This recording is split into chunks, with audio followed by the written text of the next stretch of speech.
Саламатсыздар ма балалар? Кезекті сабағымызды бастаймыз. Ең алдымен мына ойынға назар аударайық. Сандарды ретімен оқып шық.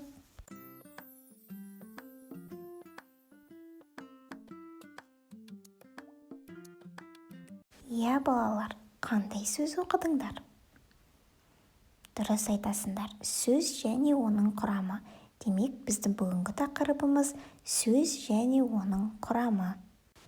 Сөздің құрамы түбір және қосымшадан тұрады. Сөз дегеніміз заттың, сапаның, қимылдың атауы.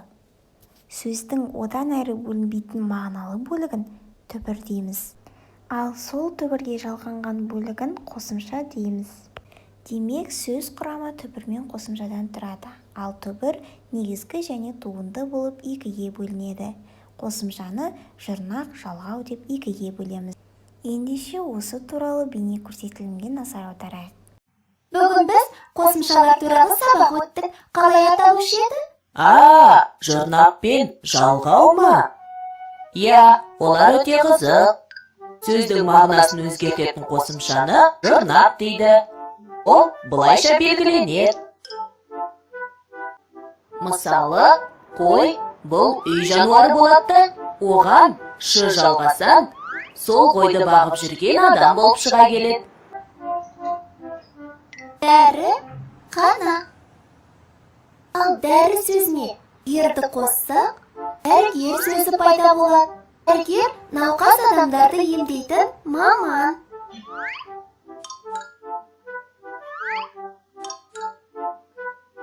Осындай жұрнақтар арқылы пайда болған жаңа сөзді туынды сөз дейміз.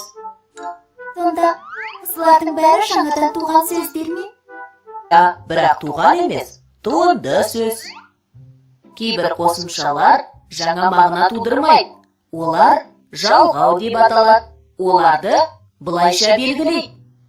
Мысалы, асқа қа, дәрінің нің, ағаштар тар,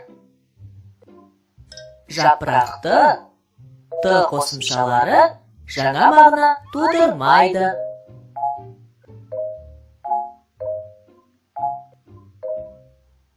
Сонда жалғау ат айтып тұрғандай сөздерге жалғанып, оларды бір-бірімен байланыстырады екен ғой. Мысалы, көлікте отыр. Иә, солай. Сондай-ақ жалғаулар жұрнақтардан кейін жалғанады. Мысалы, дәрігердің деген сөзде дәрі түбір, гер жұрнақ, дің жалғау. Балықшылар деген сөзде балық түбір, ш жұрнақ, лар жалғау. Тапсырмаларды орындайық. Екі бағандағы сөздерді тиісінше сәйкестендір.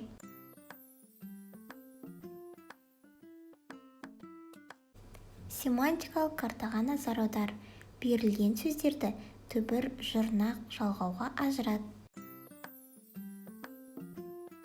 Оқулықпен жұмыс. Жаттығуымызды бастамас бұрын ең алдымен бейне көрсетілімге назар аударайық.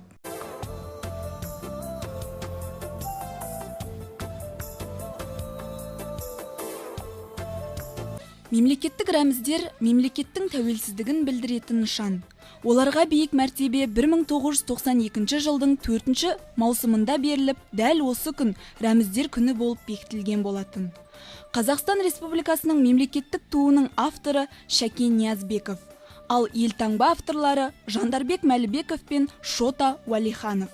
Еліміздің қазіргі әнұранына 2005 жылы өзгертулер енгізіліп, әнінің авторы Шәмші Қалдаяқов, сөзін жазғандар Жұмекен Нәжімеденов және елбасымыз Нұрсұлтан Әбішұлы Назарбаев. Тәуелсіздік тұғырының тұтқасы болған еліміздің рәміздері жайында білу әрбір азамат пен азаматшаның міндеті. 26-шы жаттығуды мұқият оқып шық. Келесі 28-ші жаттығуға назар аударайық. Сөздерді оқы, түбірін тап. Шығармашылық үзіліске кезек берейік. 30-шы жаттығу. Соңғы сөздердің мағынасына қарай өлең құрастырып көр. Балалар, осымен сабағымыз аяқталды.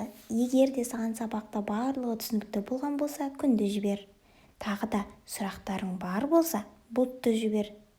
Түсінбеген болсаң, айды жібересің.